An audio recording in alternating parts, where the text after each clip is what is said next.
Hello, welcome back to another episode of Future Steps Creative, the podcast that helps entrepreneurs build and grow their online brand and business, especially through their website and their online content. In this episode, I'm going to be talking about Google Business Profile, aka Google My Business.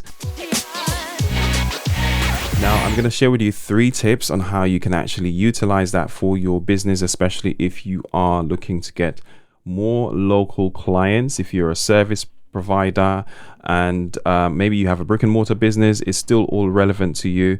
So I'm going to talk about 3 tips on how you can actually maximize the results that you're getting from it. It's a free platform that Google has gifted to us, and I think we should be utilizing it more.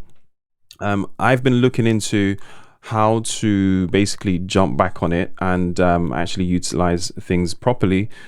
Since I haven't really been using it, to be honest with you, mainly because I've been putting out content around my personal brand over on marlonmcpherson.com and on the YouTube channel. But I also have a services arm to my business where I provide web design and some marketing services like content production, etc. And I do have some local clients on that service. So I do want to actually grow that and make it more visible, hopefully, to my locality here in London. And as such, it's prompted me to actually start looking into optimizing my profile and putting together like a game plan going forward as to how I'm going to utilize it by posting content, etc. So one of the things that you will realize if you've set up your profile already, which you should have, I've done content like this in the past showing you how to set up your profile, but there's lots of information that talks you through that already. So you can just Google search it, and there's lots of videos on YouTube as well to get up and running. So the thing is, what's happened in the last few months, or maybe it's been over a year now, I'm not too sure when it got changed exactly, but the name changed from Google My Business to Google Business Profile. I am going to refer to it as Google My Business a lot because most people are still searching for that and most people are still referring to it as that, but I will actually use both names interchangeably, most likely, as I get used to it and as I still try to make it understandable as to what I'm talking about. So part of the changes is not just the name, they've actually changed the way you can access it. So I was a little bit confused, to be honest with you, when I tried to access my profile. Now, one of the things that I needed to do was to change my business name, and that's a big deal. When I say change my business name, as in what I registered on the profile, I was using one of my sub brands when I registered the web design service there. So it was on the like Ultimate Design Pro. Now I've got everything now centralized on MMC Digital, which is what my official business name is.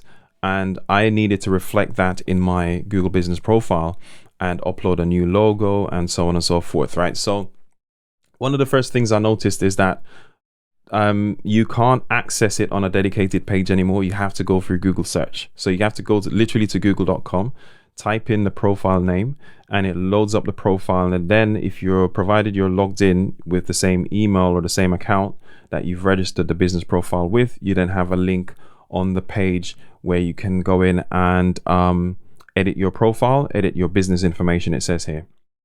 So I don't really like that process because the dedicated page showed you a lot more and it looks like, you know, a proper dashboard where you could actually see everything that you need quite easily.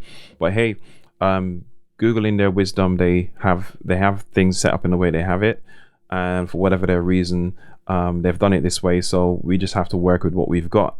Now I've managed to upload a logo and so on there, so the functionality is still there, and I'm still able to edit my business information, and luckily for me it accepted the new change to the business name, etc. Now that brings me to tip number 1. So the first tip that I've got for you is to make sure that your profile or business name reflects your actual business. Google have strict policies against spammy type of naming conventions. Like a lot of people try to put the location and several services as part of their business name, just so they could rank higher in the results when people are searching for it. But Google are actively removing those and suspending those accounts. So really, you should be using your actual business name. So just review what you've got to make sure that it actually truly reflects your business name. Now, if your business name is, let's say, Peter Evans Limited, and you do, I don't know, you have a roofing company. If it's just Peter Evans Limited and somebody's searching for a roofing company, obviously your business name isn't going to reflect that you do roofing, and that kind of takes away from your relevancy. So of course, you're not going to change your business name just for Google My Business, so you can have that in the name, but this is something you could experiment with at your own risk. I'm not encouraging you to do it. I'm just saying you could try that, where you add roofing services. So Peter Evans Roofing Services as your profile name. It's still your business name, and it's still true to life as to what your primary thing, what you're actually doing. Especially if people refer to you as Peter Evans Roofing Service, or maybe you have that even on your signage. If you have a van, or if you have a physical office and you have the signage there, maybe you say it says on your business card or on your website. As long as there's relevancy there and it's actually true to real life as to how you represent yourself, then you should be fine. I actually have mine as MMC Digital Web Design, even though the web design part of it is not officially in the name, but that's how I have it on my website.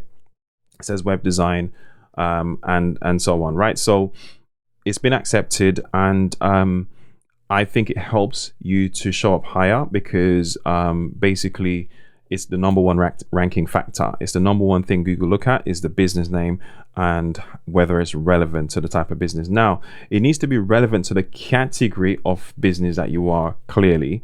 And that's actually another factor when it comes to how they rank. So that's point number 2, or tip number 2 for you, is make sure that you have the right category selected for your business. So for example, if you do a couple of different things, or you do 2 or 3 different things as services, and you need to choose, you can only choose one primary category for your business, right? So how do you choose that? Well, I would say choose the one that's most relevant to what people are searching for. So for example, I have, for my small agency, web design, and we have content production or media production that we do for online content. So video production, content writing, that kind of thing. Therefore, I could have selected media house, which is actually a category, but I know that more people are searching for web designer than they are for media house, and therefore I've decided to, and that's the primary service anyway, I've decided to select web designer as the primary category. So that is going to help you come up higher when people are searching for that, because more people are searching, and it matches what your business name actually says. So that should be helpful. Now, the third tip that I have for you is to make sure you have some sort of review strategy, which is one of the other ranking factors that Google looks at, and is how many reviews are you getting, and how relevant are you in terms of the number of reviews, especially when compared to competitors, right?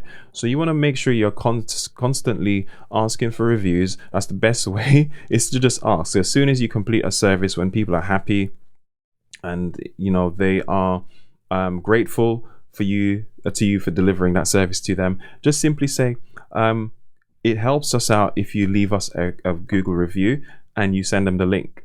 Now, ways that you could do this is to set up an email template and have this sent out to all your customers. Make sure that you obviously personalize it, and so on and so forth, and include the direct link. There's a direct link, and it says actually on the profile page here, ask for review. So you could click that link, and it will and save that to the email, to make sure when they click, it takes them straight to the review thing, so they don't have to actually figure out where to go. Now, it's a tricky one depending on the service that you do, because some services where you do high ticket projects, or high cost projects, where you're not necessarily servicing many clients like on a weekly or monthly basis, you're probably taking on a new project every few months, or maybe if you have clients that you're working with ongoing, they are basically going to stick with you for months, years, and so on, right? And it's certainly the case with my website agency, where we have clients that are basically paying for a monthly service, and as a result, they're not brand new clients coming in. You don't necessarily take on that many clients all the time. So then after you get to a certain point, you're not going to have that many reviews coming in. So I would say one of the things that I'm thinking to do is to utilize more of my low ticket services, or introduce low ticket services where you can actually deliver more of those to more people at a lower cost. That is not going to really mean that you have to wait to get new reviews all the time. So then you can have reviews more often, or have more opportunities to ask for reviews more often. So for example, I do consulting, so I could utilize that aspect of it just to say, even if it's a free consulting session that I've done, it's a service that I've delivered, I could still ask for a review.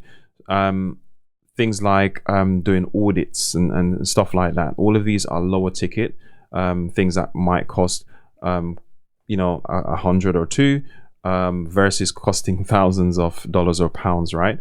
So think about your strategy and having that in place to make sure that you consistently email and reach out to these clients and follow up as well, because if you leave it up to them, they probably won't get the time or find the time to do it. So you have to make sure that you're striking while the iron is hot as well, especially when you just finish a service and they're still quite happy with what you've delivered. After a while, they forget, and they might not actually leave you that review. So those are the 3 tips that I have for you. Let me just recap those. So optimize your business name. Make sure that it's relevant to the category that you're in. And if you can work into the business name what you do and match that to the category, that would be great. But be careful with that, because Google will suspend your account if you try to add things in that's not necessarily part of your business in real truth. It's not true to life with your business name. Tip number 2 is to make sure that you select the right category so that you show up for the main thing that people are searching for.